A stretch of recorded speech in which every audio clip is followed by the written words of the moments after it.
بسم اللہ الرحمن الرحیم، السلام علیکم ورحمۃ اللہ۔ عمران خان کو جس طرح سے پاکستان کے اندر سے بھی سپورٹ حاصل ہے اور بیرونی دنیا سے بھی سپورٹ حاصل ہے، اور یہ جو عمران خان کو بیرونی دنیا سے سپورٹ حاصل ہے اس کی وجہ سے یہاں پر بڑی پریشانی ہوتی ہے، بہت پریشانی ہوتی ہے۔ اور اس میں پچھلے تقریباً کوئی ایک مہینہ آپ ٹوٹل نکال لیں، اس کے اندر جس طریقے سے عمران خان کی سپورٹ بڑی ہے عالمی سطح کے اوپر، اس میں اضافہ ہوا ہے برطانیہ سے لے کر کینیڈا، اور کینیڈا سے لے کر یورپی یونین، اور یورپی یونین سے پھر امریکہ، اور یہ جو ممالک یہ بڑے طاقتور ممالک ہیں، یہ ایسے پاکستان کی طرح یا ادھر ادھر کے ممالک کی طرح کوئی للو پنجو ممالک نہیں ہے۔ ان کی دنیا میں بڑی آواز ہے، ان کی دنیا کے اندر بڑی سے ہے، اور جب یہ بات کرتے ہیں تو اس کے اندر بڑا وزن ہوتا ہے۔ جس طرح سے محمد بن سلمان ہے، یا پھر یو اے ای کے صدر شیخ زاید ال نہیان ہے، اور پھر چائنا کے صدر ہیں، یہ وہ ممالک ہیں جو پاکستان کے اوپر جب بات کرتے ہیں تو ان کے اندر وزن ہوتا ہے، ان کی اہمیت ہوتی ہے بات کی۔ آپ ان کو ایسے نہیں جھٹلا سکتے، یا بات کو ایسے ہی آپ آئی گئی نہیں کر سکتے، ان کو ماننا پڑتا ہے، ان کو سننا پڑتا ہے، کیونکہ ساری کی ساری پاکستان کے ساتھ جتنی انٹرنیشنل لیول کی ڈیلنگ ہوتی ہے وہ انہی کے تھرو ہوتی ہے، سعودی عرب کے تھرو، یو اے ای کے تھرو، یا چائنا کے تھرو، پھر یورپین ممالک کے ساتھ امپورٹ ایکسپورٹ، اور امریکہ برطانیہ کے ساتھ۔ اب ان ممالک کے اندر ان کے جو الیکٹڈ جو فورمز ہیں، جس طرح سے پاکستان کے اندر ایک پوری پارلیمنٹ ہے، پارلیمنٹ کے دو حصے ہیں، نیشنل اسمبلی ہے، پھر اس کے بعد سینٹ ہے، بالکل اسی طریقے سے دنیا میں ہر جگہ کے اوپر ان کے اپنے فورمز ہوتے ہیں جہاں پر ان کے پبلک کے نمائندے بیٹھتے ہیں۔ اب وہاں پر یہ باتیں ہو رہی ہیں۔ امریکہ میں جس طرح سے ایوان نمائندگان کے اندر، امریکہ کے اندر بھی دو فورمز ہیں، ایوان نمائندگان اور دوسرا کانگریس، تو وہاں پر عمران خان کے حق میں قراردادیں آنا، شہباز شریف کے یا نواز شریف کے حق میں تو آج تک نہیں قرارداد آئی،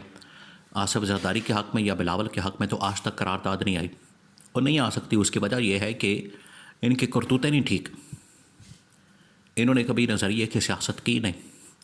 انہوں نے سیاست کی ہمیشہ مکمکہ کی، لوٹ مارا حلوہ مانڈا کی۔ اب عمران خان کی جو عالمی لیول کے اوپر شہرت ہے، مقبولیت ہے، اس کو دیکھتے ہوئے ایک عالمی انٹرنیشنل فورمز کی ایک قرارداد سامنے آئی ہے، جس میں یہ کہا گیا ہے کہ ایک عالمی ڈیلیگیشن جائے، ان تمام ممالک کے نمائندوں پر مشتمل، جس میں برطانیہ کا نمائندہ بھی شامل ہو، امریکہ کا نمائندہ بھی شامل ہو، کینیڈا کا نمائندہ بھی شامل ہو، یورپی یونین یعنی کہ EU جو یورپین طاقتیں ہیں ان کا نمائندہ بھی شامل ہو۔ تو یہ جو ایک تمام کے تمام ممالک کا عالمی لیول کا ایک ڈیلیگیشن ہے وہ بنے، اور ان کے اندر تمام کے تمام عالمی لیول کے جو نمائندگان ہیں ان ممالک کے وہ شامل ہوں، اور وہ جا کر ملاقات کرے عمران خان کے ساتھ۔ عمران خان کے ساتھ ملاقات کر کے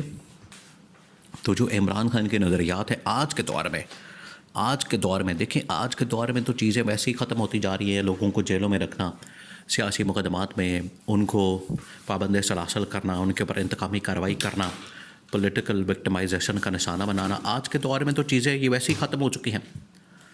پبلک کے نمائندے آتے ہیں، جاتے ہیں، پبلک کی اپنی ریپرزینٹ کرتے ہیں، نمائندگی کرتے ہیں۔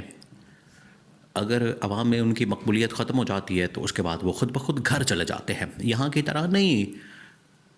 عہدوں کے ساتھ یا کرسیوں کے ساتھ چمڑ جاتے ہیں، جیسے جو کہ چمڑ جاتی ہیں ایسے چمڑ جاتے ہیں عہدوں کے ساتھ یا کرسیوں کے ساتھ، نہیں، اس طرح سے وہاں نہیں ہوتا۔ کینیڈا میں دیکھ لیں، ابھی وزیر اعظم گیا، برطانیہ میں دیکھیں ابھی وہاں پر وزیر اعظم گیا، پھر 4 سال بعد کس طرح سے امریکہ کے اندر فریش الیکشن ہو جاتا ہے اور نئی لیڈرشپ آ جاتی ہے، پھر 2 مرتبہ وہ رہتا ہے، اس کے بعد وہ کبھی بھی دوبارہ صدر نہیں بن سکتا امریکہ میں۔ یہاں پر جو ہے، یہاں پر تو خاندان کے خاندان اور نسل در نسل جو ہے وہ حکمرانی چل رہی ہے، کوئی روک ٹوک نہیں، کوئی یہاں پوچھنے والا نہیں۔ پھر یہ بھی نہیں کہ بندہ میرٹ کے اوپر آ جائے، ان کا میرٹ ٹوٹل یہ ہوتا ہے کیونکہ وہ خاندان کا بچہ ہے یا خاندان کے اندر پیدا ہو گیا ہے، تو یہ اس کا میرٹ بن جاتا ہے۔ تو اب عمران خان کے لیے عالمی لیول کے انٹرنیشنل لیول کے ایک وفد کی آمد ایکسپیکٹ کی جا رہی ہے. اس کی توقع ہے کہ پاکستان میں آ کے وہ عمران خان کے ساتھ ملاقات کریں. پاکستان میں جس طرح سے بار بار بات ہوتی ہے کہ یہاں پر جیلوں میں ملنے والی سہولیات قیدیوں کو کس طرح کی ہے, اس کا جائزہ لیا جائے, اس کی رپورٹ جو ہے وہ سپریم کورٹ پاکستان کے اندر یا مختلف عدالتوں کے اندر پیش کی جائے اور پتہ کیا جائے کہ ان قیدیوں کے ساتھ کس قسم کا سلوک کیا جا رہا ہے. کیا یہ واقعی میں ان قیدیوں کے ساتھ ایک عام قیدیوں کی طرح سلوک کیا جا رہا ہے, یا ان کے اوپر ٹارچر کیا جاتا ہے, ان کو مارا جاتا ہے, ان کو سیاسی اور مقدمات کا سامنا کرنا پڑتا ہے. اب آپ دیکھیں پی ٹی آئی کے جتنے اس وقت لیڈرشپ سمیت کارکن ورکر سپورٹر جیلوں کے اندر موجود ہے, جو کہ عمران خان کی ڈیمانڈ کا یہ حصہ بھی ہے. گورنمنٹ کے سامنے عمران خان نے یہ رکھا ہے کہ آپ نے ہمارے کارکن ورکر سپورٹرز کی رہائی کرنی ہے, اس کے بغیر ہم آگے نہیں بڑھ سکتے. اب ان کے اوپر جتنے مقدمات ہیں وہ سارے سیاسی نوعیت کے, ان کو وہاں پر ٹارچر کیا جاتا ہے, ذہنی طور پر بھی جسمانی طور پر بھی. تو یہ جو ہیومن رائٹس کی وائلیشنز ہوتی ہے یہ انٹرنیشنل لیول کے اوپر رپورٹ ہوتی ہے. جب رپورٹ ہوتی ہے تو اس طرح کے دیکھیں حالات و واقعات جو آج پاکستان کے اندر بن گئے ہیں, اس طرح کے تو حالات یا سچویشن جہاں پر بادشاہت موجود ہے, عرب ممالک کے اندر آپ دیکھ لیں بادشاہتیں موجود ہیں, وہاں پر بادشاہ ہے, وہاں پر یہ ڈیموکریسی جمہوریت اور اس طرح کی چیزیں کوئی چکر نہیں. انہوں نے اپنا ایک بادشاہت کا نظام نسل در نسل چلا رہے ہیں. وہاں پر اس قسم کی سختی والا سلوک نہیں ہوتا لوگوں کے ساتھ. وہاں پر بھی ہیومن رائٹس کی اب بڑی عزت کی جاتی ہے, خیال رکھا جاتا ہے, اور ہر معاملے میں دیکھا جاتا ہے کہ جو انسان کی عزت ہے وہ آپ نے لازمی یقینی بنانی ہے. لیکن پاکستان آج بھی 75 سال سے جمہوریت کے اوپر چلنے کے باوجود اگر وہیں کا وہیں کھڑا, بلکہ بدترین صورتحال کے اندر چلا گیا ہے, تو پر انٹرنیشنل طاقتیں ضرور اس کے اوپر نوٹس لیں گی اور اس پر بات کریں گی. اور یہی وہ سٹیج آ گئی ہے, یہی وہ معاملہ ہے, یہی وہ موقع ہے کہ انٹرنیشنل طاقتیں آخرکار میدان میں اتری ہیں اور ان کی جانب سے اب بات کی جا رہی ہے, ان کی جانب سے اب اس کے اوپر روشنی ڈالی جا رہی ہے, اور ایک انٹرنیشنل لیول کا وفد ڈیلیگیشن تیار کیا جا رہا ہے عمران خان کے ساتھ ملاقات کے لیے, تاکہ عمران خان کا عالمی لیول کے اوپر یونیورسٹی کالج اور عالمی لیڈروں کو اس حوالے سے ایک کیس اسٹڈی کے طور پر پیش کیا جائے عمران خان کا کیس, کہ مسلسل انتقامی کارروائی فیس کرنے کے باوجود ایک شخص کس طریقے سے اپنے نظریے کے اوپر قائم و دائم رہ سکتا ہے اور ڈٹا رہ سکتا ہے.